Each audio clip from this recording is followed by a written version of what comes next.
श्री गणेश मार्केटमधील आम्ही सर्व व्यापारी आज 2 दिवस झालं बंद ठेवून उपोषणाला बसलेलो आहे। तर आमची मागणी अशी आहे की महापालिका प्रशासनानं काही रस्त्यावरील कपडेवाले आणून आमच्या इथं गणेश मार्केटच्या बरोबर दारातून बसवलेले आहेत, गाळ्याच्या बरोबर समोर बसवलेले आहेत। तर आम्ही त्यांना महापालिकेला 4 वेळा पत्र दिले की आमच्या समोर न बसवता त्यांना पर्याय जागा द्या, दुसरीकडे त्यांना जागा द्या। दुसरीकडे जागा असताना जाणून त्यांनी आमच्या इथं समोर बसवलेले आहेत, त्याच्यामुळे आमच्या व्यापाऱ्यांवर त्याचा परिणाम पडत आहे।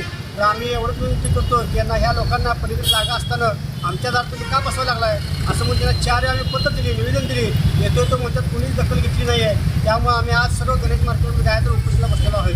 तर महापालिका ही तात्काळ दखल घ्यावी आणि ह्या लोकांना पर्याय जागा दुसरं देण्यात यावी। त्या पण व्यापारी आम्हाला घालवा म्हणणार नाही आम्ही त्यांना, त्यांची पोटपाणी आमची पोटपाणी आहे, पण समोर असल्यामुळे एकमेकाच्या व्यवसायाला बंद पडणार आहे।